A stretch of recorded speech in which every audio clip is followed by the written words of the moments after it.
Autumn is our executive director. Yay, thank you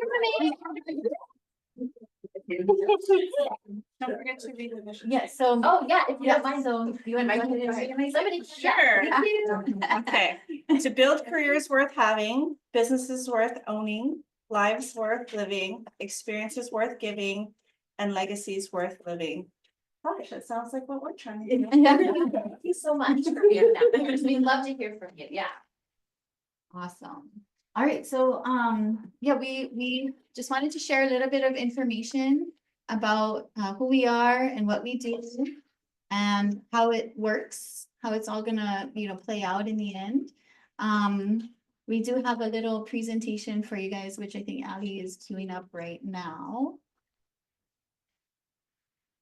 Just let us know when. Okay. you Go to the next. All right, okay, perfect. And then we're gonna have Autumn time to start. Yeah, that's a little bit of Okay. an intro. Okay. I'm Mikey Burke. I am the current board president for Lahaina Community Land Trust. Born and raised in Lahaina, specifically Olawala Village. I am 4 generations in Lahaina. My family actually comes from the Big Island and Molokai and made their way to Lahaina. I am raising 4 children there, boys in the Hawaiian immersion program. My other hat is I work for Hawaiian Electric, but my passion is just community advocacy. You know, right after the fire, I had been going to some of the hubs to find what I needed. I didn't even know what I needed. I just showed up at these hubs to just find something. And at one of the visits, I was at Napili Noho, and that was a beautiful hub out at Napili Park. And Carolyn, who is not here, she is our COO. She's not here. Her daughter is graduating from college in Idaho, so she's celebrating that. And she hands me some blankets and she tells me, have you heard of a community land trust? And I say, no, I haven't. And she's well, I've been doing some research and tell me what you think. And as she's going through what she's learned, in my head, I didn't know that I was taking this tally of things that needed to happen in Lahaina. And this is, days after the fire. And it was checking the boxes of protecting the people from being replaced. And I thought, whatever you're working on, I will be a part of it and I will support it. You need a mouthpiece, I will go out and do it. But you have to be very careful when you say, I will do whatever you need me to do. Because that turned into. Learning the hard way. Yeah. Oh, yeah. Aloha again, everybody. My name is Kapali. Yeah, he come from Lahaina. All my family comes from Lahaina. Molokai as well. Over the years, like the last 20 years, I've been involved in the stream restoration efforts over on the west side. Prior to that, we started our land struggle in the 90s when the plantation started closing down. So with the Hawaiian community, reclamation of land was pertinent at that point in time.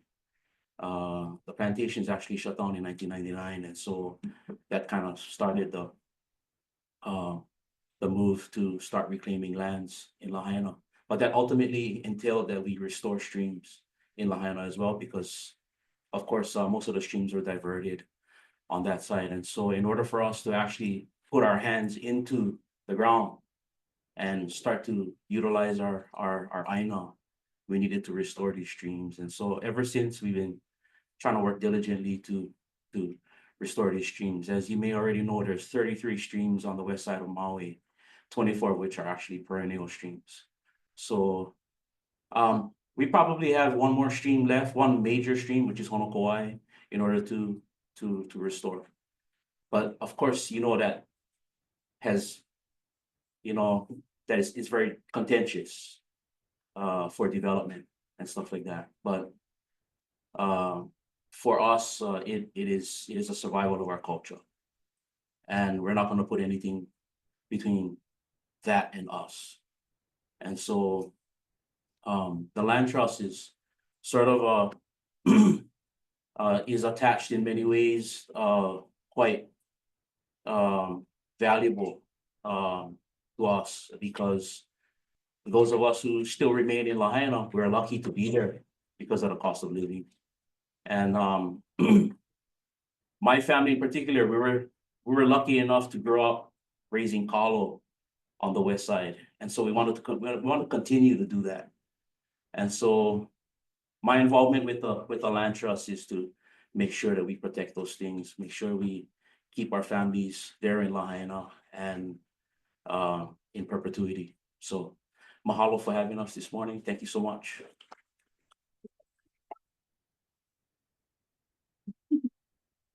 Love to share with you guys. I don't know if you know what we did for Red Day last year. We actually had a day of service. Kind of. Get in the camera.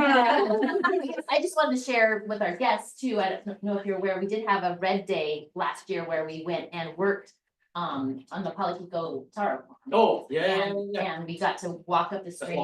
Yeah, and hear the story. And so Phil's talking about it. And so we appreciate having you here and just wanted you to know that our company did that last year. So, That's the beauty of Lahaina, right? Everybody is connected.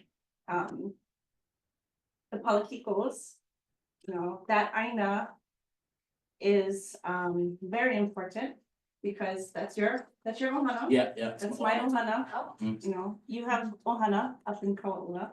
And so it's a very special community because it's not even about 6 degrees of separation. Yeah, absolutely. And that's something I think that's valuable, that gives a place part of its magic is those connections. And that's one of the things that we're trying to continue post-disaster. Thanks, you guys. I'm gonna introduce myself and tee up the presentation a little bit. My name is Autumn. I'm gonna introduce myself in a way that you can understand why this work is relevant. I live on Maui only because of the Japanese tsunami. Prior to Maui, I lived in Japan for the longest place I've ever lived in my life. It was my home. I married into a rural fishing family. It sounds really random, but that's what my reality was. And then the tsunami happened and wiped the entire town off the map. And that was only one of like 20,000 people died in the tsunami. It was the whole coast of northern Japan was wiped off the map. And the town that my husband, their town was only fishing. Like that's the only job anyone ever did was fishing. You don't just go get a job. Like that's the only thing that existed. And the tsunami, when that happened, and the earthquake and the tsunami and the nuclear meltdown and all that stuff, honestly, I wouldn't have left if it wasn't for the radiation, but I got pregnant right after and we lived just north of Fukushima, so I had to leave. But what we watched happen after the disaster, you guys have seen trauma and big disaster like that brings people together in the short term, right? What happened after that is, I think, the worst disaster than the actual tsunami, but it happened over a decade. So you don't hear about it in the news, and that is the mass displacement of people and culture and all manner of things from the town that was my home. When a year or two after the disaster relief all pulls out, their version of FEMA goes home, the Red Cross stops making payments, everyone gets really, really desperate, and their land is their last asset. And so you'd think I would stop crying about this like 12 years later.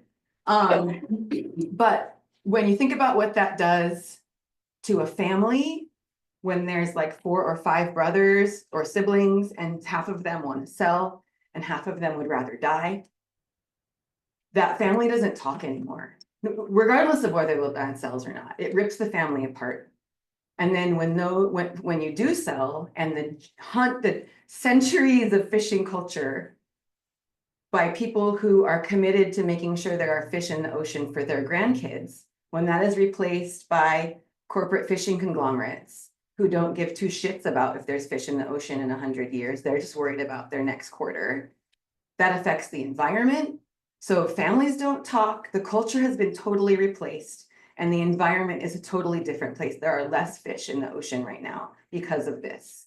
And so when Lahaina burned, the first place my brain went is, we cannot let this happen to Lahaina. And this is not a unique situation to my town in Japan. When you hear the words disaster capitalism get thrown around, I don't know if people really appreciate what that means, but it is a total erasure of the people and the place that existed before a disaster and a replacement with wealth. Just imagine what that's going to look like for Lahaina. Our best estimates from other disaster data is that 20%, and that's in a normal place. I'm willing to think that it might be more for Lahaina. 20% of parcels could go up for sale in 3 years post-disaster. And the people of Lahaina are not in a position to make those purchases. So if 20% of Lahaina, in addition to what was already happening, ends up in the hands of investors, we might as well just replace Lahaina with like Huntington Beach. You know, and so we put a solution together because this was already a problem, and we could sit back and let post-fire Lahaina get sold off to the highest bidder, or we could use post-disaster relief to turn the whole thing around and actually solve a pre-existing problem now and forever. And that's what a community land trust does. And the reason we're here talking to you guys today is because we're hoping that you can be a partner in this mission, because this is not something that any of us can do on our own, or even our small group collectively. You guys, I don't know if you have stopped to appreciate this, but you guys are kind of the last line of defense for a lot of families in Lahaina. Normally, your job is not social work, you know? Normally, your job is to do the best for your individual client, you know, whether it's a buyer or a seller, and that makes sense in a normal time. But right now in Lahaina, when somebody calls you to sell their piece of property, it's usually because they're tired and desperate and they just can't see any answers and they just are ready to give up. And so we're asking you to really look at those people differently than a regular client, and then also understand that every single transaction, we have to balance the needs of the client and the needs of and how that's going to affect their neighbors, the neighborhood, and the whole community over time. And that's not something we normally ask real estate agents to do, you know, and so that's why we're here talking to you folks right now. So that was a really long intro, I'm sorry, but this is HHR, our partner guys, couldn't be here today, so I'm gonna tell you a little bit about them too. A community land trust. Sorry. Okay. Yeah. Okay, a community land trust is not a new thing. We did not invent this tool. It's used all across the country in high value real estate communities post-disaster, even by indigenous communities to keep their land in their hands. And we're just kind of tailoring it to fit Lahaina. We have some experts from around the country that are helping us do this at hyper speed because of the situation we're in. Yeah, it's basically a 99-year ground lease. It's renewable, inheritable. You get all the benefits of home ownership, but the land is protected. And we'll talk more about what that looks like. Do I? Go ahead, next, you could just let them know next slide. Oh, next slide. Sorry. Sorry, yeah. Next slide. Okay, this is not a new concept in Hawaii, especially the land hui is kind of a form of a community land trust. Only the community land trust has been, the tools have been like amended and evolved to something that's really, really useful today. It also has its roots in the civil rights era when Black wealth, individual Black wealth couldn't compete with individual white wealth. They decided to hui together, and that's where the community land trust was born. Okay, next slide.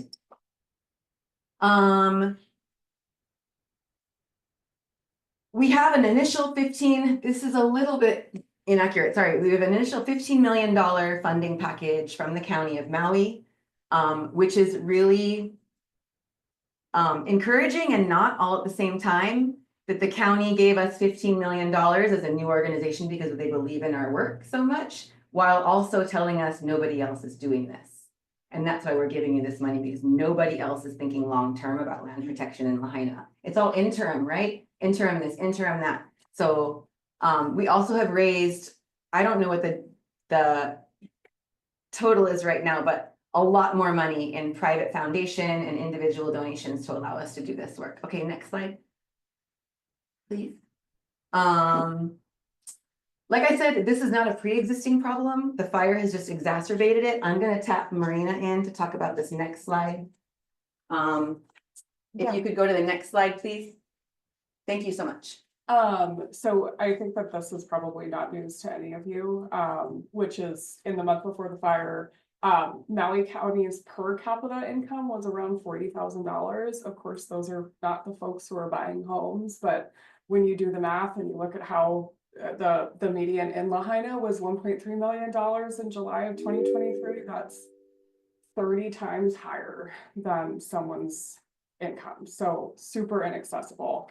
And of course, we hear over and over and over that, yes, let's push homeowner education or credit counseling, but the reality is you need to be making upwards of $200,000 as a family to be able to afford that home, when in reality, our family income is $100,000 a year. Hand it back to you. Sure. What's the next slide? Oh, yeah, next slide, sorry. Yeah. Okay, okay, we can keep going. Next slide, please. Okay, so the difference between a community land trust and other affordable housing programs, a community land trust is forever. And because it takes the whole price of the land out of the equation, the math works out. Yeah, next slide, please. This is another cautionary tale from Katrina. Again, this doesn't make the news because it's the news cycle, it's a 10-year thing, right?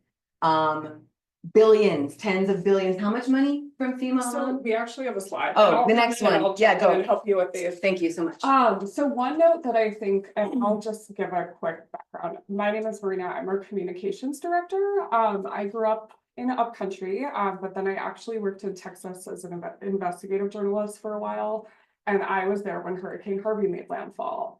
And that's when I started covering what happens in communities after disasters. And kind of the big caveat is actually that depending on how disaster relief is spent, it can actually make our pre-existing challenges even worse.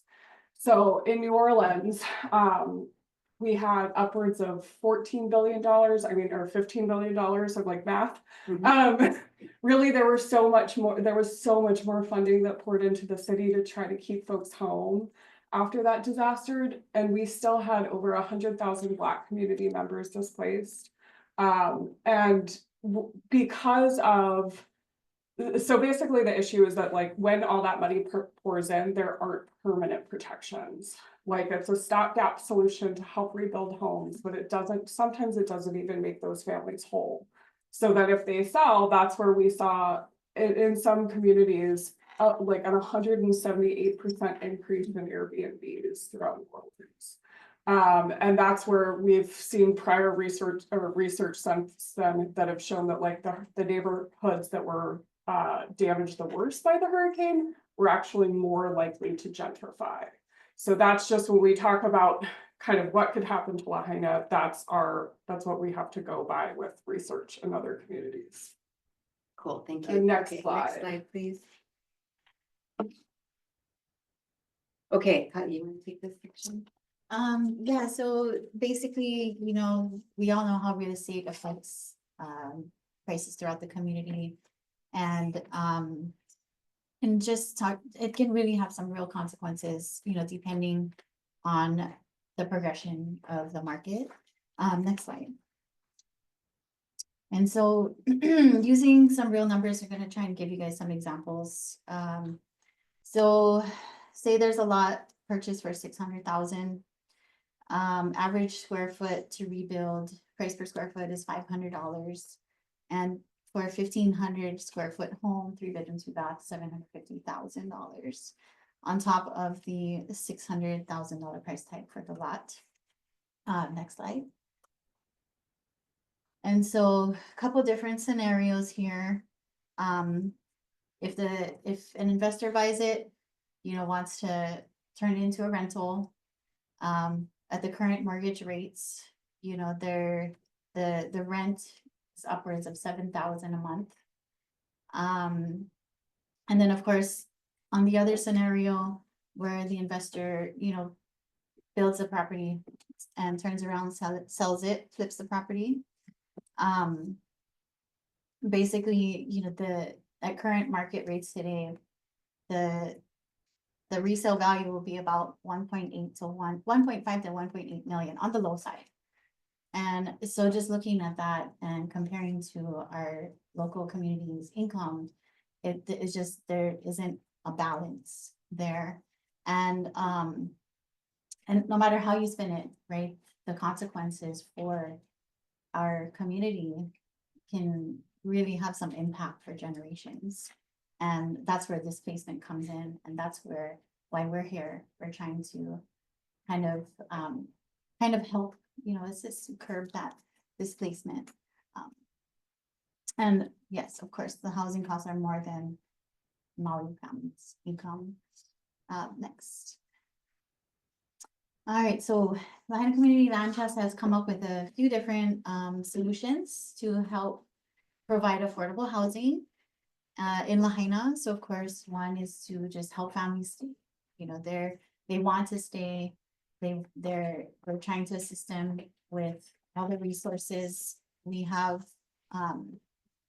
within reach, and just being advocates for them to stay in their generational home or their community. And of course, the land trust will help to secure land so that we can. I'm sorry to cut Yeah. you off. No, I no. realized we didn't put details about that program, and that's important for you folks. Can I just, Yeah, Um, go ahead. so if somebody calls you and says, I think I might need to sell my land because I'm 200 grand short and I can't rebuild and I don't know what else to do, I'm gonna make an ask that you stop them there, because if that's the reason we're selling, they may not have to sell. We have a program, it's in part funded by the county. It's a real program where we can give them a grant to fill that gap and keep them home. And in doing so, because of the things that Marina was talking about, that grant also comes with perpetual protections on the land. So we give you 200 grand, you get to rebuild. In exchange, you agree to put a voluntary deed restriction on your property that says if you ever sell, 100 years from now, if that property gets sold, the land trust gets pinged and we have first offer rights. If the grant is large, it may also come with a resale restriction on the price. You can talk, you'll see the details of that. But if it's a small grant, it's just about keeping the land protected. So we have a whole team beside us that helps people. Sometimes people think they don't have any more money and they do. There's money left on the table, but they're just too tired or confused or overwhelmed to get it. So we have HHR will help them like, oh, hey, we could apply for this grant and we could appeal your insurance payout and let's renegotiate with your mortgage holder and get you another year of forbearance. And maybe you're good, but people don't know that, and that's happened with a couple of people that have called us when they say, I think I want to sell my land. I'm like, wait. And we pull them out of this hole and they're fine, so I just wanted to not gloss over that part. Yes, Okay, thanks. absolutely, thank you. Yeah, so of course, the resources that we have, we're partnering with Hawaii Housing Resilience and Hawaii Community Lending. Those are our two financial partners to just, allow them to sit with the homeowners, the families, and really go through their whole picture, see if we can save their home, keep them from having to sell or move away. Next slide, please. So basically, what the land trust will create is a dual housing market where, of course, you have a dual housing ownership market where you have the land protected on the bottom and the home is what will be sold on top to the families. And the ground lease, the 99 ground lease, ties the ownership together. So the homeowner is essentially becoming a partner, creating a partnership with the land trust. Next slide. And then, so basically with this dual ownership, there is a fixed appreciation rate of about 1.5%, which was purposely set to just be slightly underpaced of wage growth, historic wage growth, which is about 2 to 3% per year and annually. And which is kind of cool because over time, the housing with the community land trust ends up becoming more affordable, which is really cool. The way the math works out with that. So of course, we do have a weighted lottery system. That's how we will be selling the homes. Different categories, you know, so we have generational Lahaina families, we have Native Hawaiian, we have you know, just all the different categories. We still are finalizing all of that for the lottery process. Waitlist or, So we don't have a wait list just yet. We do have some people that are ready to go though. We do, once we get the whole lottery system finalized with our attorneys, we have everybody reviewing it. So, so once we get that, then we'll be able to put it out on the website. The And reason being, Lahaina families are already at a disadvantage. Lahaina families are already at a disadvantage, you know, they're showing up to meetings week after week. They are being told most of the time, no, no, no, no, no, no. And people are getting their hopes up. We don't want to start the wait list too early to, we don't want us to be another reason why they're disheartened in this whole process. And so when we get it all together, we'll open the wait list and start to provide hope then. do you have a website that they can kind of check on to see when it opens up and stuff like that? They can reach us on our website. Yes, there's an inquiry part of our website that they can put in and say, I'm interested in a land trust home. Like a general mailing list. Yeah. Yeah. yeah, and so one of the requirements is that the families do go through the programs either with Hawaii Housing Resilience or Hawaii Community Lending. And then from there, they will spit out to us you know, where their gap, what their gap is to rebuild, or if they can, what they can pre-qualify for. So we kind of have a partnership with them to help us sort the list too. Okay, next slide. Yes. So on that, for what they can pre-qualify for, so looking at that we don't pay a living wage, Right. right? And everybody's situation, we're struggling paycheck to paycheck, so having that credit score, are you guys in that pre-qualification, does a lower credit score apply, or are they having to do like with the county? You know, this Right. $750 Yeah, of course. credit card, $750. Totally. Great. Great question. Could you repeat the question and summarize it a little bit? Yeah, she's asking about what we're gonna do with folks who have a lower credit score or not as much buying power, because that's already the problem, right? Correct. So that's actually one of the cool things about this. First of all, the land is subsidized, right?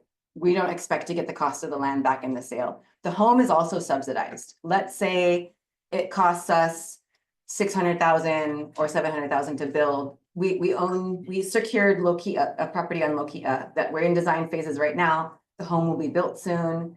Let's say it costs us $600,000 to build the home. We will likely sell it for less than that.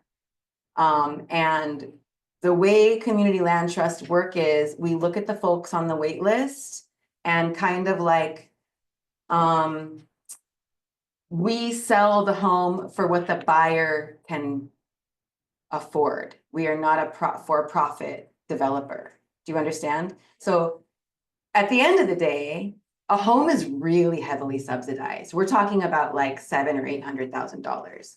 And that sounds like a lot to people who, you know, but let me just tell you, since we're on this topic, that the County of Maui currently subsidizes every single affordable housing unit that goes up for sale to the public at a bare minimum right now of $300,000. That's bare minimum. And that thing only has a deed restriction on it for 5 to 10 years. And so we've just put $300,000 of public tax money into a home that's not in a perpetual growing inventory of homes. So when you think about the math, when you subsidize one unit down for $800,000 and then you never have to touch that unit again, except for like upgrades and stuff, that's always going to be an affordable home. It kind of maths out, you know? So when it comes for time to pick home buyers, part of a community land trust job is to get people home buyer ready through partnerships like Hawaii Community Lending, all that kind of stuff. Hey, we're gonna have a home going up for lotto in 8 to 10 months. Whoever wants to get in this list, get your credit cleaned up now. We're not gonna have super high credit requirements. We also have pre-existing partnerships with banks. We're actually trying to like pull some strings to even get below market mortgages. And banks love community land trusts because the likelihood of a foreclosure on a community land trust home is almost zero. Because we've put in $800,000, so we're not gonna let it get foreclosed on. There's no way, you know? So that's a long answer to your question, but I hope it answered it. Thank you. Yes. There's one more on Zoom. I want Yeah. to acknowledge Dawn's question. Oh, you know what, Dawn, perfect question, because Katya is gonna go into this next slide, and I'm just gonna tee it up by saying that You know, but Dawn Harris, she plays golf. this is, okay, good. Is by letting you know that we have stepped into this conversation about what is the meaning of wealth building. Especially in a middle class on an island where this wealth building tool is not even accessible to you because you can't even buy the home in the first place. Right? Like, yes, this was a really good model in the 80s and 90s.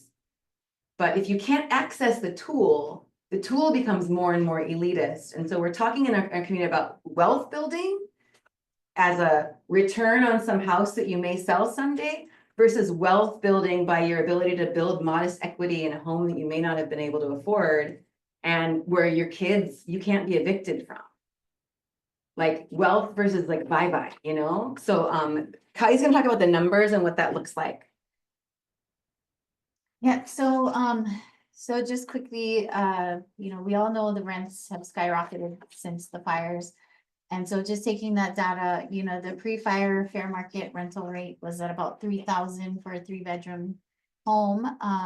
Post-fire, of course, shot up to about 7,000 a month. And taking that as for an example, if a family was to buy a land trust home at 425,000, that's taking the 115% AMI bracket at current mortgage rates. The housing cost will be about 3,200 a month, and that's including the monthly land trust fee as well. And then let's just say in 15 years, that family decides to turn around and sell the home. With that 1.5% fixed appreciation rate, the price would be 532,000. And mortgage balance around that time would be about 311,000. So paying that off, they would walk away with about 200,000. And then, you know, the benefits of home ownership for that family, you know, is priceless. You know, it starts at the very beginning. That you know, being home for dinners with your family, you know, not having to work that second or third job, you know, wanting to go coach your son's baseball team, you know, you can have those luxuries, you know, that they weren't afforded before. And of course, you know, they get to take that and pay it forward to another family as well. So next slide. And so same thing, you know, just trying to keep the monthly housing costs below rental rates. They can own their own property. Does this land trust only extend from Lahaina? Is that just Lahaina and nothing, like even for people who live something, but there's quite a. Yeah, so it's only for Lahaina. Lahaina Community Land Trust is only for Lahaina. We're hoping that, you know, other people will organize for their communities as well. Maybe, you know, Lahaina Community Land Trust can be a model for people throughout the state. I got a few questions, but I'll make quick. Yeah. Quick answer. Monthly fees for the leasehold, like usually leasehold properties have monthly fees, does this have monthly Correct. fees? Yes, it does. It's not perfectly said. It's gonna be very minimal. Or it's not completely said, I should say. It's gonna be very minimal, but it's mostly kind of to keep a reserve for you know, whether the home needs to be repainted or it needs to be replaced. So you would actually have some money put back into that. Correct. Yes, so it's a partnership, you know, with the land trust where, you know, you wouldn't have to take the burden of the whole cost of it. That reserve will be for your home for maintenance. That's for, what happened after 99 years? So it's just inheritable, transferable, they can, renewable. The government, Yeah. the government doesn't like perpetuity, so they have to put a number on it. Right. 99 is So like. it's like the magic number. Magic number. But it can re-up for another 99 and another 99 and so. And on it's a so tool forth. that's used across the country. We didn't invent that Yeah. number. We're Yeah. kind of, yeah.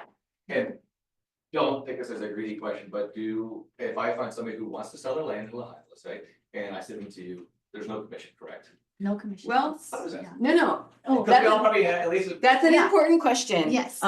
We don't take obviously any commissions. There's no commissions No, on no, the no. buyer's side. Yeah. But, I can't share too much information. We just had a situation where a seller listed their property under duress and sold and signed a contract with a seller's agent. And we worked all kinds of magic. When I say we, I mean like there were like multiple organizations involved in getting this seller to be made whole. And at the very end, there was like some thousands of dollars missing, and the seller's agent decided to cancel the contract so that this buyer could walk away whole by selling their burned land, so it ended up. Yeah, so the agent made a call to cancel the contract and take no commissions on it. Yeah, So- and most of us would probably just, Yeah. just curious. It's not a policy. If we gotta pay a seller's agent commission, that's what we're gonna do, but just it's a part of a pie, you know what I mean? No, totally. Yeah. It's all work, what's going on. Yeah. And last question, the FEMA's starting to kind of release the contract soon, correct? Or maybe you have anything about that, but are there gonna be a bunch of families again here in a few months, starting to look, and that might be nothing to do with what. Between FEMA, the federal mortgage foreclosure moratorium, which only affects some people, by the way, but those are gonna go away. We are preparing for an avalanche. Yeah. And there's no nice way to say that. So, yeah, About another year, yeah. Yeah. FEMA lease, Yeah. FEMA lease is gonna extend to 26 Yeah. February, but. Oh. but there's It's just the delaying the forbearances, Yeah. like, Yeah. all that stuff, so so, I'm- Okay, Yeah. thank you so much. what else? What's the next one? I wanna address. Maybe one more question over here. Yeah, quick question. So it has to be owner occupied the entire time. So I got neighbors, right, born and raised Maui. Maui's their home, moved off because their kids are in college, want to get in-state tuition, for an example, but Maui's their home, they want to come back. Mhm. So if they're in this scenario, there's no other option for them but to sell their property if they want to move to the mainland for 3-4 years. I love this question. Thank you so much. You guys have all the great questions. Yeah. So, actually, with the first property that we purchased, that actually ended up being the best case scenario for the seller that they wanted to sell their property. We wrote into the term of contract that they or their heirs would have first right to purchase the home built on top in the beginning and for a period of 10 years if the home goes up for sale. We are not a government agency that has the same rules for every single person. We are really trying to keep people home. So if that's a situation for somebody and we know that up front, let's figure it out. I'm not making any promises, but we can figure, like, do we turn the home into a rental while the kids are in college? And then when they come back, we can sell it to them. These are all possibilities that we can work with the lawyers on, but the answer is never a hard no until we've looked Yeah, into so like it. if you guys set a affordable rent number, right, keep it affordable in rent. Allow them to Yeah. rent for X amount of years and then they can. As long as we're accomplishing the goal of keeping people home and keeping the land from being exploited for generations, we are willing to figure it out, There's a follow-up from Dawn, I think we need to address. Mm. It says, should we prevent future wealth building for low-income families or fix the government and permitting processes that cause the unaffordability in the unaffordability problem in the first place? Absolutely. We should be doing all the things. It's not that we don't do this land trust because there's pre-existing issues. We do this land trust on top of all the other fights that we have to do, right? It's a Costco thing. This is just one tool Yeah. that we have. And this whole idea about wealth building and how land trusts subvert that. There's You don't a, wanna call it wealth building, you wanna call it community building. Yeah. it's community It's like, building. it's not about money. And it's about the vibe of being able to stay in a place where you were born and raised, where you want to raise your children. It's about having time freedom of being able to be the soccer mom or the football dad or the paddling coach. It's about giving your family structure and comfort and dependability right now, not future wealth. The wealth is to be able to stay here now. And that's what we're trying to chase. Well, Right. live in a community that you're not with a bunch of tourists. I mean, Exactly. And the equity that they could have made on a traditional home, they're seeing it immediately. They're seeing it in the fact that they don't have to take that second or third job. Yeah. Or the fact that their mortgage is $3,000 and not $6,000. So at the end of the time, if they did decide to sell, they have to take into account that 10 or 15 years of life that they were allowed to live in the place that they wanted to live.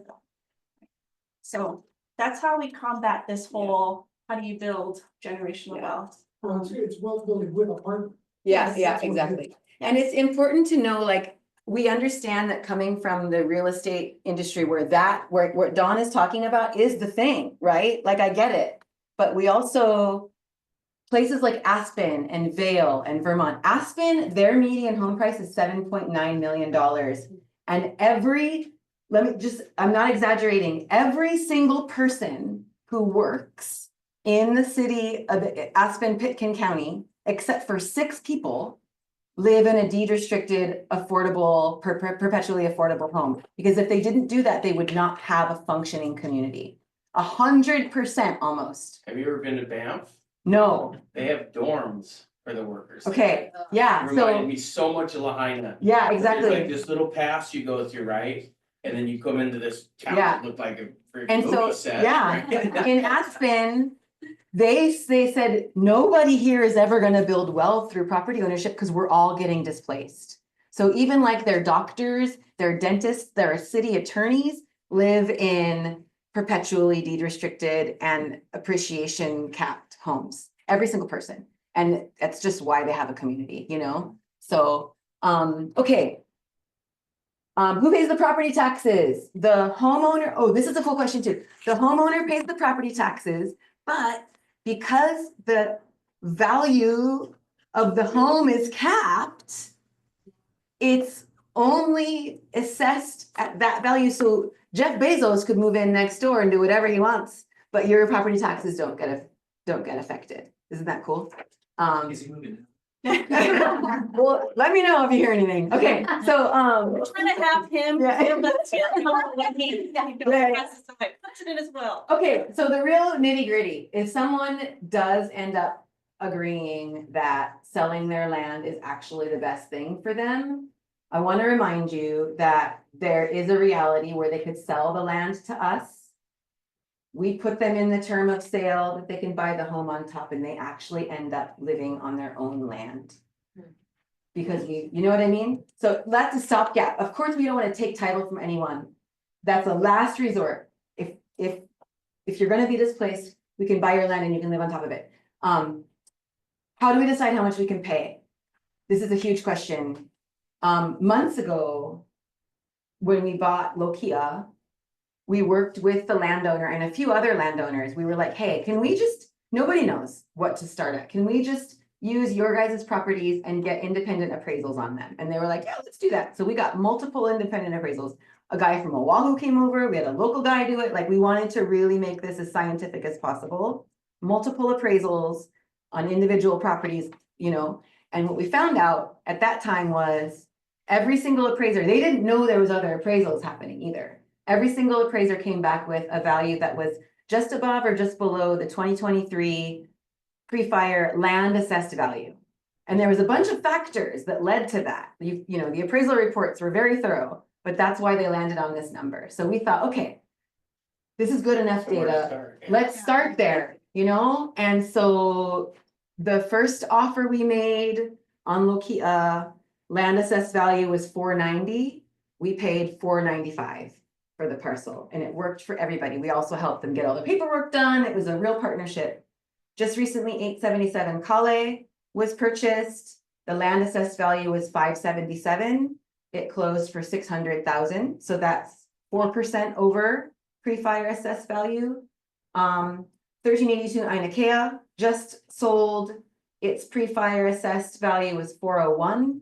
It sold for 425, so that's 6% above. So we're in a ballpark, right? Yeah. We feel really good about this being a good starting point, and then we take like SMA and all this other thing into account, but just for your records, like that's, that's where we're starting. Kayla has a question. Yeah. What's your take on SMA and have you purchased any SMAs yet? And how are you guys navigating that or what are some of the We challenges? haven't. Great. I have all the opinions, but they don't matter. We're just kind of waiting to see what there's a decision about, what kind of permitting. There have been a few people that have reached out to us that are in the SMA. And our first question for everybody actually is, are you in a hurry? Like, what's your timeline? Are you making a decision under duress? Like, do you need an answer now or can we wait a minute? And so we have a few people on the side that can wait until we are more clear. That's the best answer I can give you. We haven't made any SMA purchases. We're not saying yet. we're not purchasing an SMA, Yes. we just, If it's Waiting to see what like the setbacks are, or what are you guys waiting to see? for the county to give more clarity, there's still a lot of push, yeah, I know. That's Joe. Okay. We all want that. The county is kind of up, this is brand new to them as well. Yeah. And they are building the plane as they fly it too, so we've got to give them a lot of grace. But there are some things that they had put in place that some of the homeowners who were the first in the SMA to try and get permits for really pushed back on really hard. And the more SMA permits that come through, I think they'll find their footing on what's going to be reasonable in the rebuild. And then I think we'll be comfortable with spending really hard dollars that we fought for to be able to purchase SMAs, but we're not saying I absolutely won't do it. Yeah. Just we need a little bit more information. That's be able not to to make the numbers say work. if there were a really important parcel by somebody that's about to go up for sale and a decision needs to be made now, so it doesn't end up in the wrong hands, we could absolutely move to protect it. There's all these variables. That reminds me that we have $5 million of managed retreat money from the county. It's a fund that the county put together years ago to deal with problematic properties in the sea level rise area. And so if you hear from anybody who lives on the shoreline that's trying to navigate what to do, and they may have to sell, especially generational families who are like, oh my God, I can't rebuild and we're gonna have to sell our family land. We have funds and a program to work with them where we could purchase that property from them and we keep them like on contract as a perpetual stewardship partner. And depending on the parcel, there could even be a temporary home put on top for Auntie or Tutu or something, but all these things are negotiable, So, sorry. Yeah, It seems like it's a case by case situation. 100%. So like, for example, what if the seller took your 200,000, right? Or they weren't gonna sell anymore. Yeah. And they decide later on, okay, now I'm gonna sell it 15 years later, and they decide not to sell it back to you. Are you gonna ask for that $200,000 back? Is there some sort of? well, like any deed restriction, No. it's a contract that rides with the land. So in that case, Cause you have the first right. yeah, in that What if you don't? case, well, what if we don't take it? Yeah. Oh, then that's in the contract. If we, for some reason, we don't decide to secure that property, then they're free to do whatever they want. But So you just gave them $200,000. yeah, I You mean, lost it 15 years. well, later. yeah, that's why in You know? most cases, we would probably buy that property. Do you know what I mean? We're gonna set ourselves up to have a fund. The county also does it in their affordable housing They do. programs. Yeah, it's that they would have first right of refusal during that Kind of like the cornering, right? Like a little bit. cornering. Well, Like as in you they have can to choo- sell it to me. no, they No, can not choose to not take the necessarily. $200,000. If their choice is to have to sell their land to somebody or take a grant from us to But I'm stay, saying if they do take it and then later down the line, they're like, no, we won't. well, it's a contract that they've signed. That's just like any contract, right? It's the first word. Right. Yeah. No, I understand, You want- but you some want. people, need to, I mean, yeah, I and if think we don't decide to buy the property, then they can, in the contract, it releases them of that commitment and then they can do whatever they want. But yeah, year over year, how do you guys stay funded? Because you know, grants come and go and outside investors come and go. That's one. Two, how as real estate agents can we help with both the funding and making sure this is a smooth process for you guys? Thank you for listening. So the good news and the bad news is that people being priced out of their high value communities is not unique to Lahaina. It's really acute right now because of the situation we're in, but there is a lot. If you Google like community land trust activity over across the continent, it's like the new thing. Because government affordable housing programs and inclusionary zoning programs are not working. And everybody is facing displacement in so many communities. So community land trust, there's like, actually speaking of Bezos, there's like a bunch of really big like dollar philanthropists that this is their new jam, you know? And so between private money that's really focused on housing justice, state and county money, federal money, and we have a couple of endowment and long-term dedicated funding stream talks in the works right now, where I feel really confident. On a personal level, I wouldn't rope myself into a forever job if I didn't feel confident that this was possible. So how you can help is helping us spread the word about this. People are still asking, how can I help Lahaina? We just got a call not very long ago from someone who had raised $100,000 and they were still sitting on it, because they just didn't know. They wanted to make sure it didn't go to someone who's just going to siphon it off. And they heard about our work and they wrote us a check. So, yeah, that's the biggest thing. And one other question, is nonprofit, correct? Mhm. What percentage of the funding that comes in goes back to the community over operating costs? That is a really good question. Right now, we had some bigger donors, including the Center for Disaster Philanthropy and some others who can't fund capital projects. They're only allowed to fund operations, which is awesome. So we have dedicated operations funding right now, at least through 2025. So every dollar that we raise right now goes directly to either purchasing land, subsidizing construction, or in that keeping people home program. Yeah, and so over time, one of our biggest commitments is to remain overly transparent to folks. So anyone will be able to look over time at how much of our money goes into land and how much of our money goes into salaries and operations. That's The a reason I ask that for everybody is if you look at a lot of nonprofits, certain nonprofits run at like 45% goes back to the community. Yeah. Actually 95% goes to Yeah. payroll.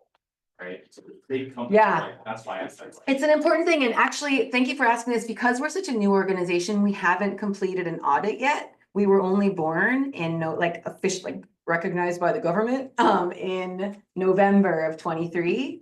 So as soon as this fiscal year closes out, we are going to do our own independent audit, so anyone can be able to look at exactly those numbers. Yeah. Two questions. Well, one is, I keep seeing on social media, Lahaina, $4.4 billion settlement, like those things, and I'm just curious, are you getting any of that money? Is it possible that this trust could get any of that, or no? No, jumping here, legally, that money is for individuals affected, Okay. right? For all the victims of the fire, Yeah. it's filed lawsuits, Yeah. settlement. which We've is- kind of brainstormed how we could maybe start a campaign for the litigators of it that are walking away with 25% of that, to see like, okay, if Lahaina is really where your heart was, right? I'm just like conjuring the Morgan and Morgan. And you want the lights of Lahaina to shine again, put your money where your mouth is. Right. You know, let's try and give some of that back and put them into Lahaina-led or Hula-led organizations.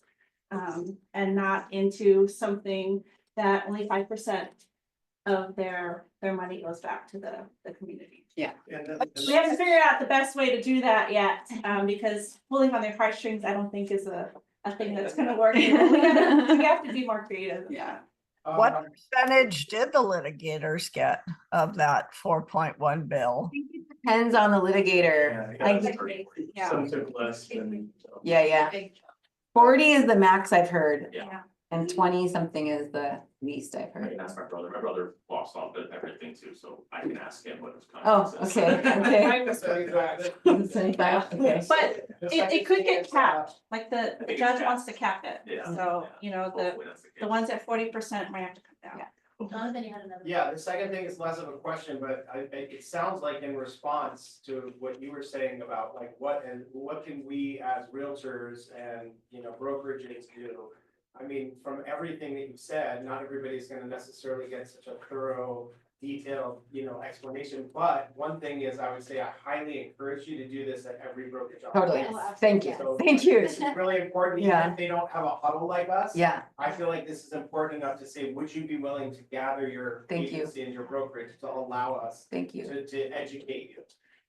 And it just sounds like a thing that we could do is just send everybody to you, just so they can hear about their situation. So anybody that wants to sell or, you know, like you said, it might not be for everybody, but it sounds like that's something we could do. Yeah. Say, if you don't know about this program and what they're doing for Lahaina, then Yeah. you should find out about it, and then that, you know, because there could be people that wanna sell and end up serving the land trust. Yeah, a couple of things. Yes. We will have 20 conversations with a potential seller with zero pressure. And the first 10 of those conversations are figuring out how we can dig them out of the hole they're in, if that's what they want. Some people just want to sell, they're over it, they're old, they're traumatized, like I need to go, fair. But people can call us and it's complicated. I've answered the same question to the same people a handful of times, and then we had to go talk to the cousin, and you know, it's fine, totally fine. They're not wasting our time. We don't anticipate, again, to Don's point, we're not trying to buy all of Lahaina and remove the speculative real estate market from the entirety of Lahaina. Our goal, our vision is that in 10 or 15 years' time, we will have touched or intervened in some way on, and then by doing so, protected long-term about 20% of Lahaina's residential real estate, which if you think about what that did for Aspen, is the reason they have an intact community. So if we can take the disaster relief resources that are coming in now and do that, in 10 years' time, 20% of the homes in Lahaina will be these little pu'uhonuas for people, for families, where you can stay home. You know, that's the goal. We also have a pledge that we are, it's, of course, you know, this is a you decision. That's kind of an addendum to the code of ethics that you guys signed as realtors. Just recognizing, like I said in the beginning, that you folks are sometimes the last line of defense in securing a property. And we really hope that some of you folks will sign this, and we, in the new year, intend to do a very public thank you for the folks who have decided to be partners with us in this work, because we know you folks work on commission. We know that sometimes real estate does not have the best reputation in certain situations like this. So we want to do a campaign being like, hey, these handful of realtors have decided to really partner with us in protecting Lahaina lands. And so if you have a home in Kula or Kihei or Central Maui that you're looking to sell and you want a good ethical realtor, start with this list.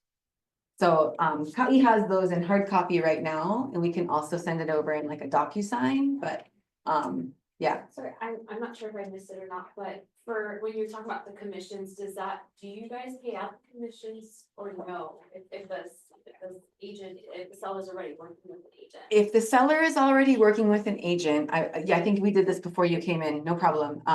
In one of the agreements that we just signed, they had a seller's agent already contracted, and we made all kinds of miracles happen to be able to make this family whole while also paying a fair price. And there was a gap still of what they needed, and the seller's agent decided, I'm gonna cancel the contract, so that all these different hands in the pie made the seller whole. And the agent was just like, you know what, it's fine. So, Is that the expectation? I think to his question. you know, That's a hard question to Just asking answer. on behalf Of everybody. course, it's gonna make the seller who's experienced, who's only doing this because of desperation whole, but we all know that you guys have families to feed too, you know, so. That's kind of why we wanna take the folks who have signed this pledge and lift them up so they're able to make money elsewhere. You know what I'm saying? Like, Is there any thought on, we're not gonna judge you if that's not the I think case. it's KWH did that right. you know, I know. there's multiple generations, right? We're living in a lot of those properties, and so. Coming back into it, is there a thought like, hey, we should try to rebuild something that can fit all these generations, right? Instead of just going like, oh, here, we're gonna just make this 1,100 square foot house, right? Yeah, Like 3 generations. so if the property can handle it, we can make it multi-generational. Like for instance, the Lokia property that we picked up. We can build a main house in Tutahana on it, so we were very we were very intentional with not using affordable funds from the county, because a multi-generational property like that at 80% AMI or 120% AMI even, we don't think that somebody could walk into a bank and be able to get that mortgage. So we just buy with the Affordable Housing Fund. We are looking very intently on the design of how you can raise a family in it now and have tutu on the side, and then maybe you become tutu and move your Right. family in, so.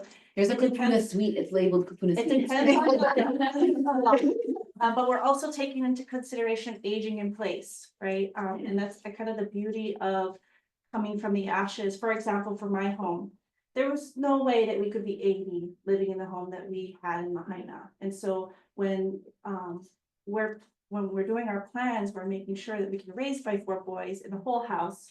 And then when we're older and my husband can't walk up the stairs because I'm gonna be fit forever.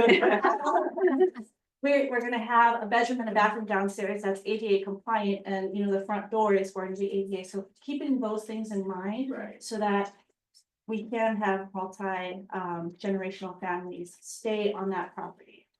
And I heard that the county is allowing you to rebuild your non-conforming home as it was prior to that, as long as it's not used for STVR. I think they're still, I don't think they voted on that yet. Arguing about that. Okay, Yeah. okay. But So there a was. call to your council member would be a great idea. Yes, please, thank you. Yeah. I feel like we have a duty to, for every property that we secure, to build for the most amount of people that the property can like in a dignified way handle. Right. For exactly that reason. You know. Good. Yeah. Sorry if I missed it, but has the county given any land to this? Actually, they have, thank you for, it's a great question. Yes, so the county gave us the original 15 million for the first year, and there's a property on Dickinson and the highway, that corner lot. Across from Sacred Hearts. Yeah, Okay. that the county had to buy with affordable housing funds because of some snafu years ago. And we're in the process of receiving that officially now. So we have the first property we purchased, that property, one under contract, and a few other that we're like working through the process.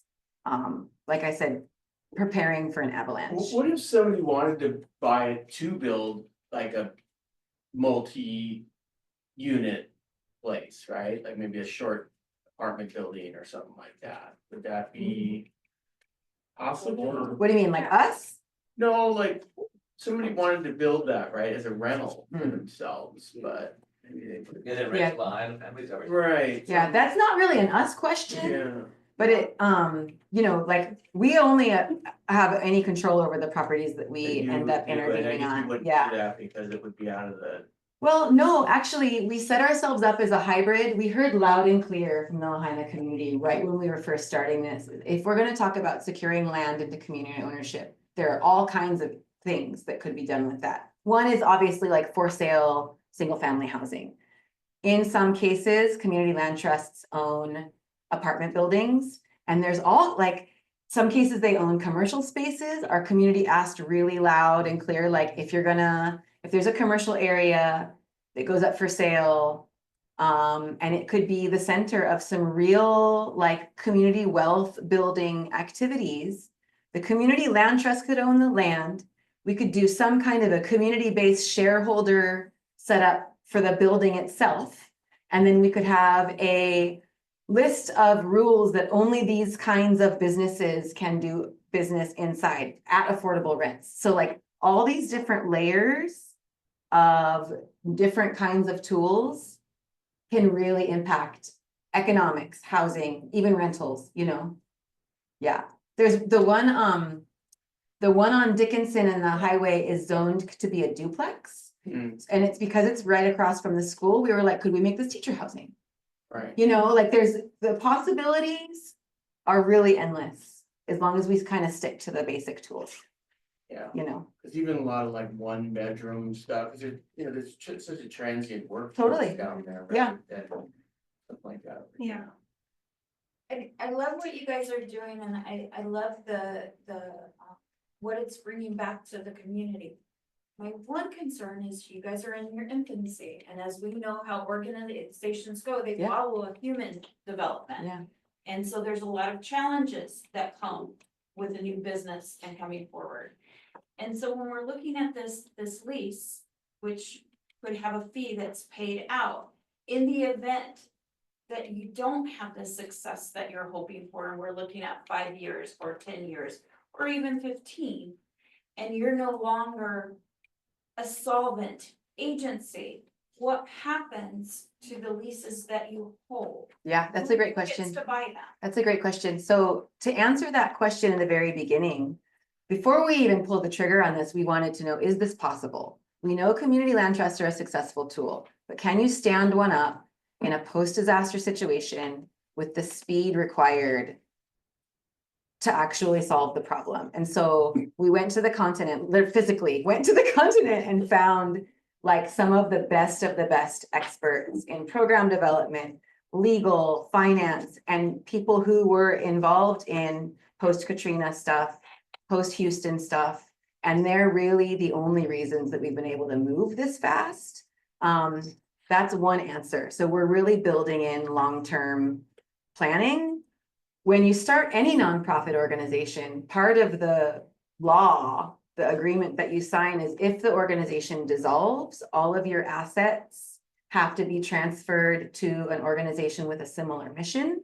So worst case scenario, which I don't see coming, but we have to plan for that, is that we dissolve and another nonprofit landholding entity has to step in and maintain the rest of our contracts. So right now in Hawaii, we have like Nahaleo Maui. We've got a couple of other land trusts like Hawaii Land Trust, like bigger, more established entities that we work really, really closely with. So I feel pretty strongly if that were to ever happen, there's options, but we don't plan on going anywhere.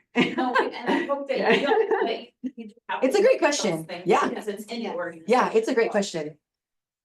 And do you just purchase vacant land or do you purchase land with homes on it as well? We've been approached about land with a home on it. And it's not a no. Especially over time. Right now, we're dealing with very acute distressed properties relief, right? But over time, buying an existing home into the land trust model makes perfect sense because we can get somebody in there right away. Yeah. Yeah, totally. We also have legacy gifting, right? And this is where you guys could come in as well. This is where you guys can come in as well. You guys touch so many different people in the community, and some of these people are childless. Some of these people have wealthy families who don't necessarily need that specific property that they are living in. And so this could be an opportunity for them to give back to the community, to gift their home and their property to the land trust. And it could be here on Maui, it could be in Podunk. Is anybody from Idaho? I'm sorry, because that's where our board is right now. It could be, they could be in the Midwest somewhere. And if the home is in Lahaina or on Maui, great, we could put a family in right away. If it's somewhere on the continent, we can sell that and take the proceeds from that home and use it to purchase somewhere here. We talked about that? We can't talk about the specifics, but we can talk about the one, like in general, I think. Yeah. Yeah. So, we just had that conversation, last week. Somebody gave us a call and said the same thing to us. I don't have any children. My husband passed away. My family that lives on the continent would never come and move into this house in Lahaina. I would love to get our lawyers together to figure out how I can give this to you. I don't plan on going anywhere anytime soon, but when I do, I would love to give this back to the Lahaina community. Remain a man of a life. Yeah, real conversation we had last week. Yeah. Like the attorney you're talking right now. Any other questions? You guys had all the best questions, like we teed you up or something. I You're do one have of them. requests for the document digitally, if you don't mind. Oh, sure. Yeah. Yeah. I can email it. Okay. To. Okay, so Committing to- Yeah. I was being you now. I'm serious. This guy knows all, he knows where I'm going before I go there. I was just gonna say, we have a basket of all stickers and magnets and brochures. There's like these are mine. One, See Lion Lands and Lion Hands, all these things. Some of them are magnets, so you can put them on your car without having to stick to the paint, you know? So, yeah, I'll just leave these here, pass them around, and, anybody who has any questions, I'm not joking when I say that we're here to have the long conversations repeatedly with everybody over and over again. What's the website? Is it posted anywhere? It's lahainacommunitylandtrust.org. The info at email comes directly to me. So I will, I see everything that comes in. Yeah. That's all. Awesome, thank you.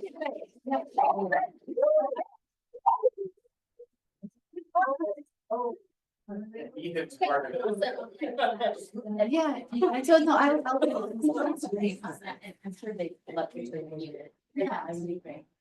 Awesome, thank you guys. All the swag. I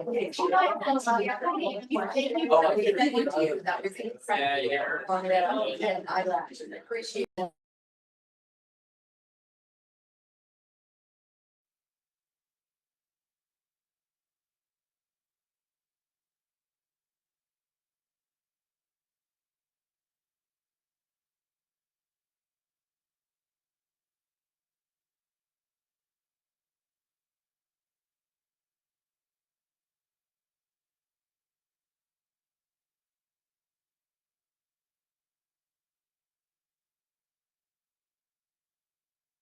Yes, thank you.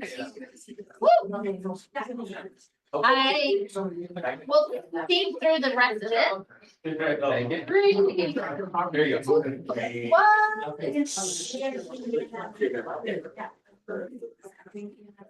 Is anyone else sore from getting down low like Randy Antonio? Get what? Getting down low like Randy. I would love to hear some, as we start.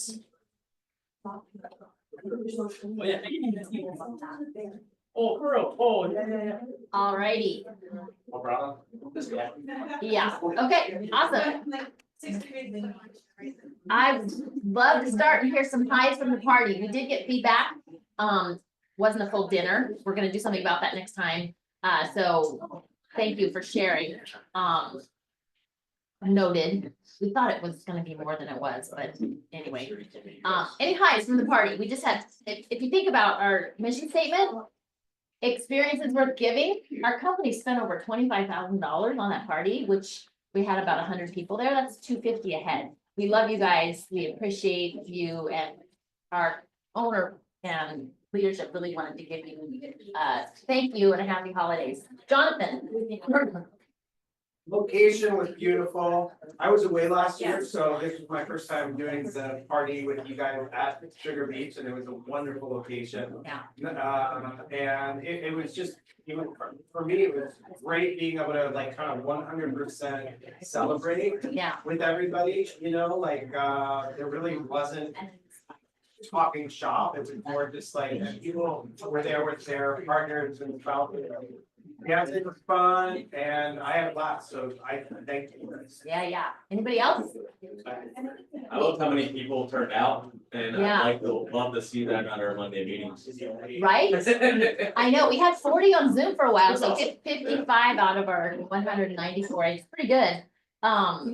West Side Shuttle, I think that was an obvious hit, we're gonna keep that up.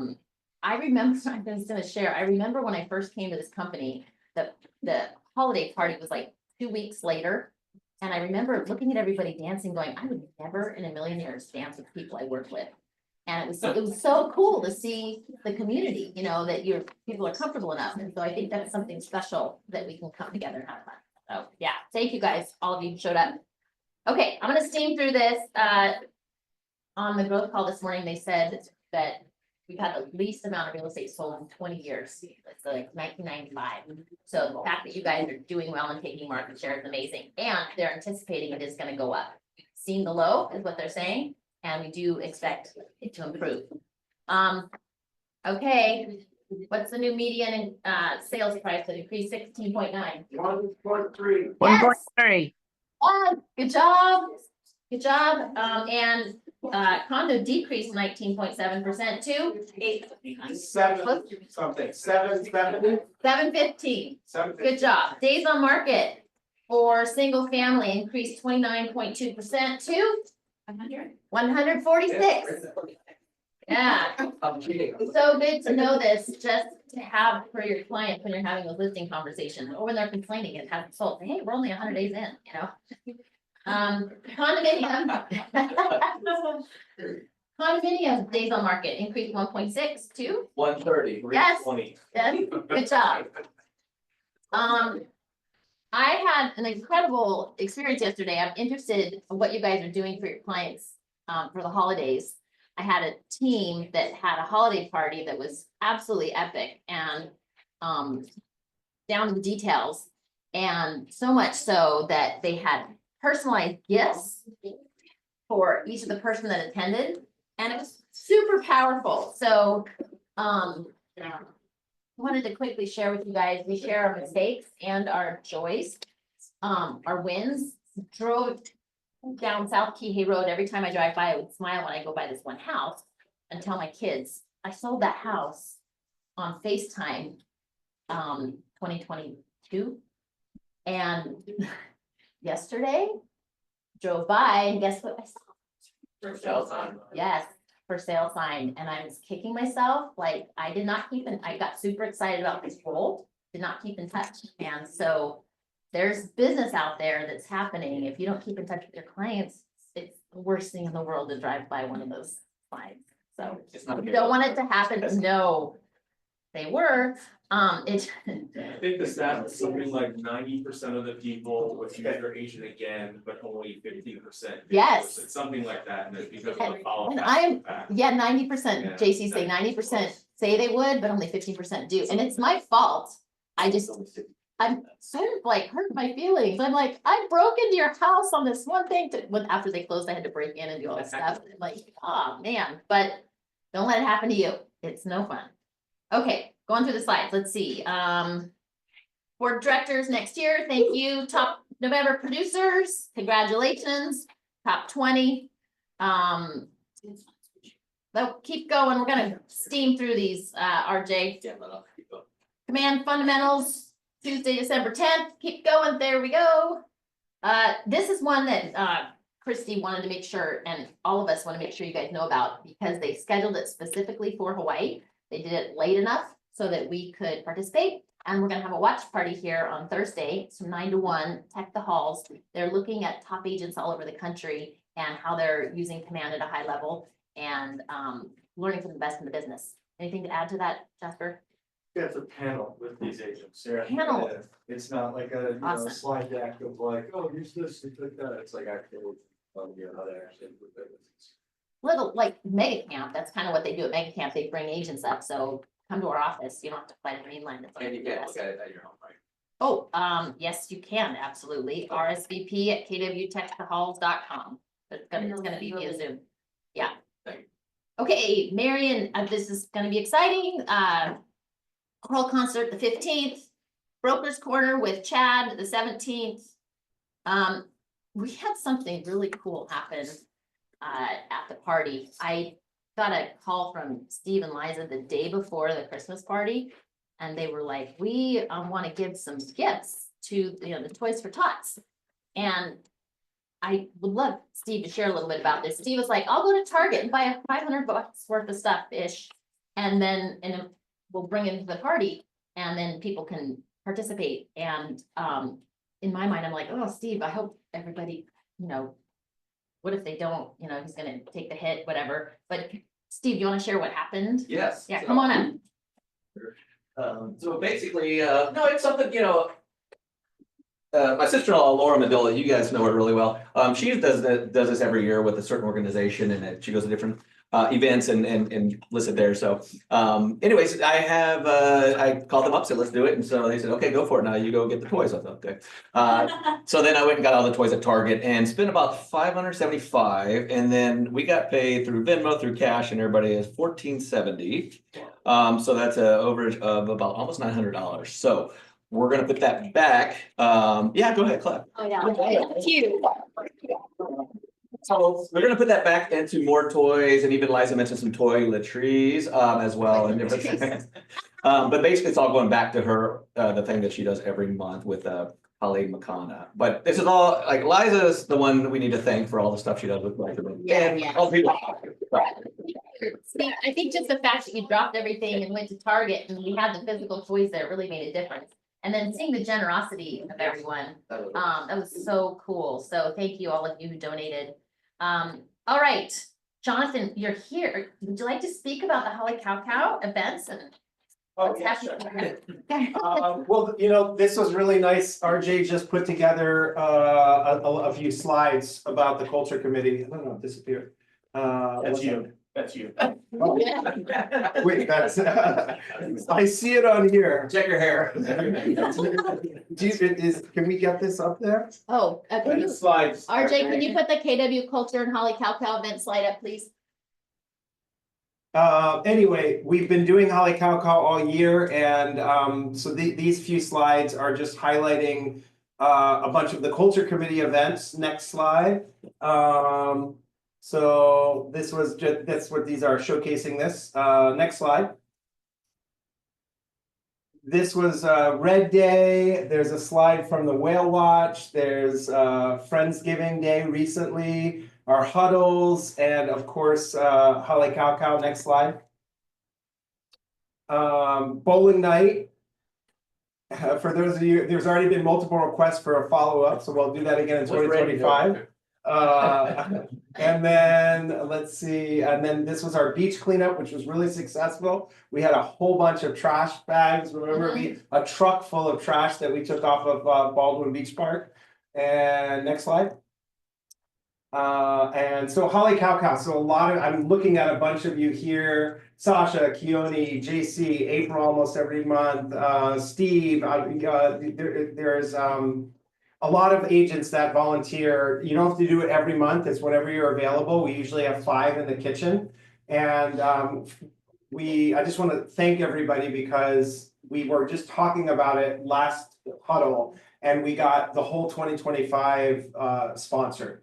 It's $150 a month. That pays for most of the food that we get. For those of you that don't know, we shop and then we cook and we serve, and it's at the small end, it was like 30 people. And then more recently, maybe because of fire displacement and just what's going on the island, it's been up to 75 people that we're doing the meals for.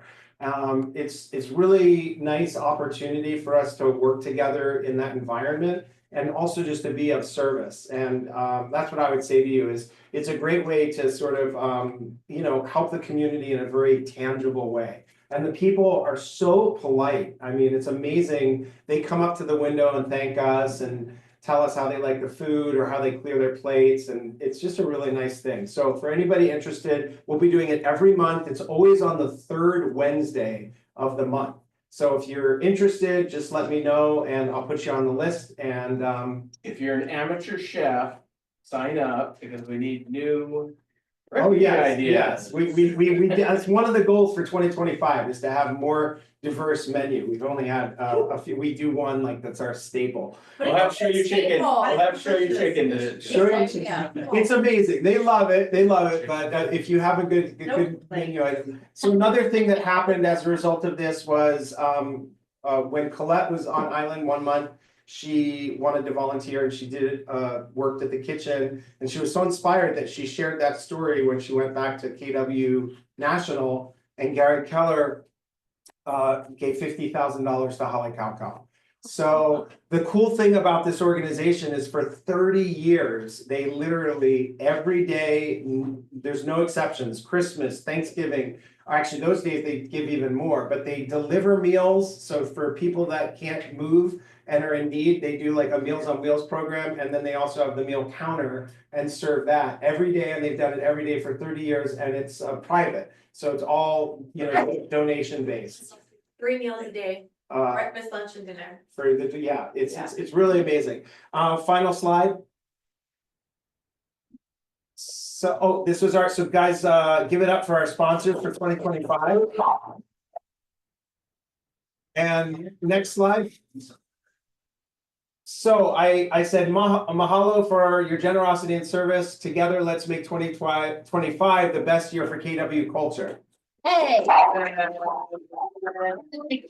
A huge thank you to Jonathan, his leadership on our board of directors.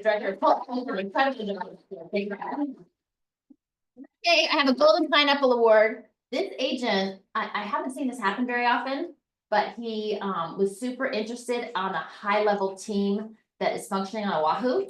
And he took the time to fly over to learn from this team, and so respect that. So Evan, you get the golden pineapple award.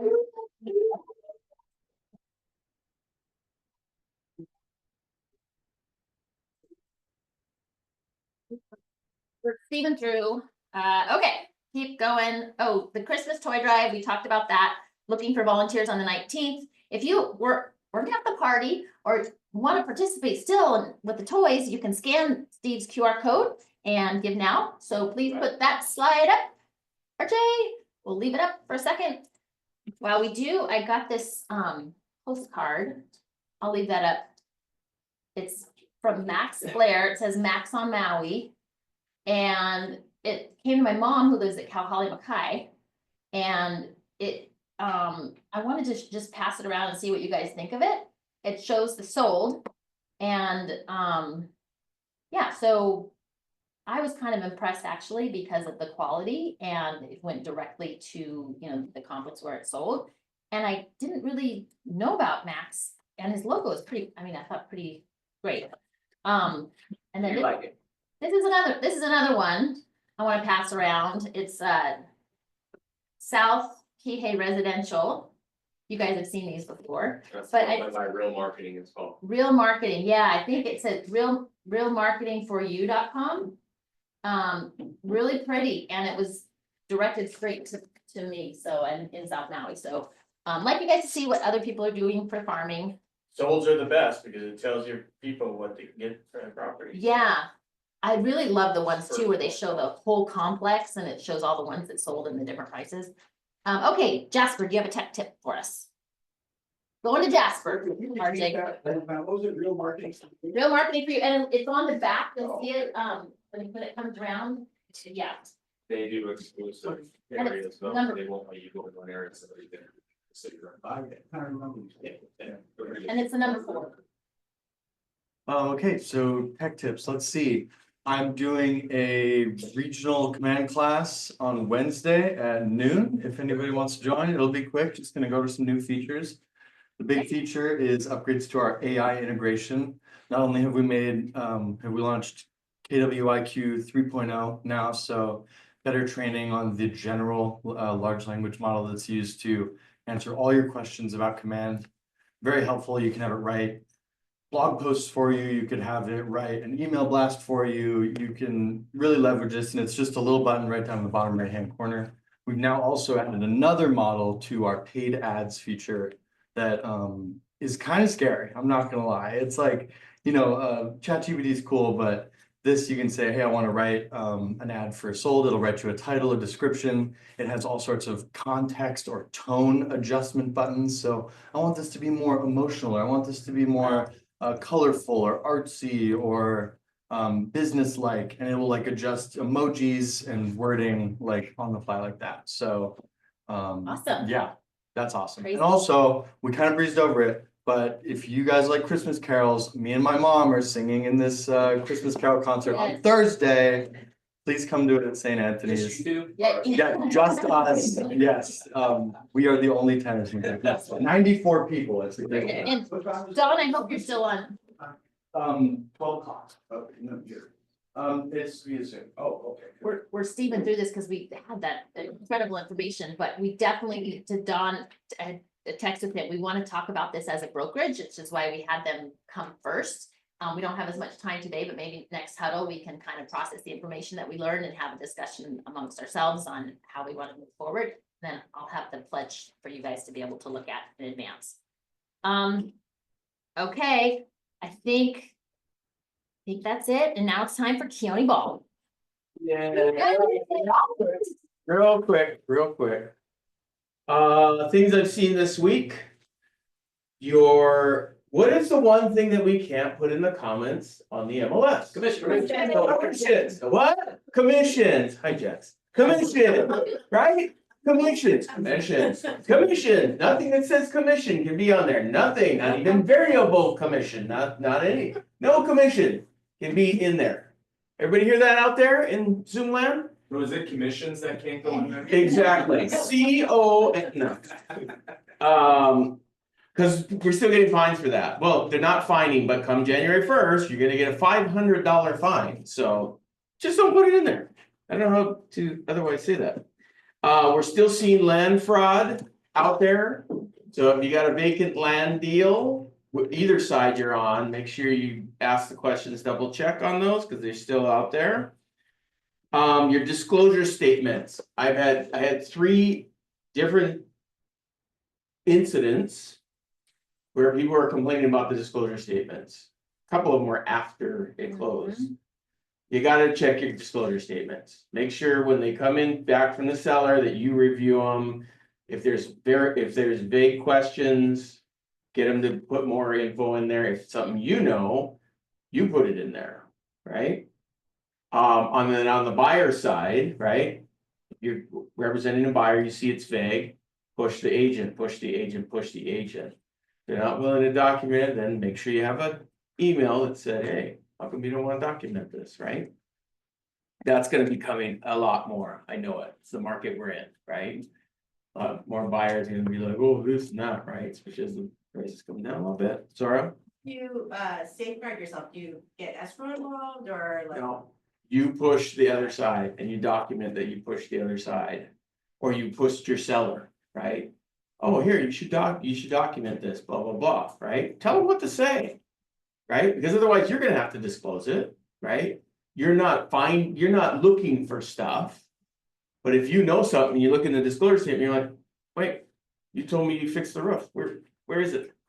Right? Oh, I didn't think I had to do that. No, I had repaired the roof, right? Southwest corner, whatever it is, try to get as detailed as you can. Okay, because that stuff will come back and bite you. But if you showed your due diligence that you did it and you told them and, series of events, you got a better defense, right? If you're gonna leave town, please have somebody watching your stuff that's in communication with that. Taking over your listing or taking over your buyers, right? You don't wanna get calls that say, I can't reach my agent. Partner with another agent, pay them a little bit of fee and make it happen. The last thing, timeframes in your contracts, make sure you are watching your timeframes. Right, April? Right. Watch your timeframes because those matter big time, right? If somebody wants to cancel and you pass the time, they're gonna come after you, right? Because now they can't cancel or vice versa. So timeframes are critical once you make the deal. It's not just hold on and wait, hold your ass and wait for the check, right? It's do the job. Okay, go Steelers. Okay, Thank you for hanging in. Thank you all of you who showed up in person. It really adds to the huddle. Appreciate you guys, and I hope it was helpful today, and look forward to talking about it next week. I love having them, they were amazing. Yeah. That was Yeah. super informative. helpful. Yeah, it was great. Thank you Yeah, for setting yeah, that up. absolutely. Thank you for your patience. Have a great week. Thank you. Bye.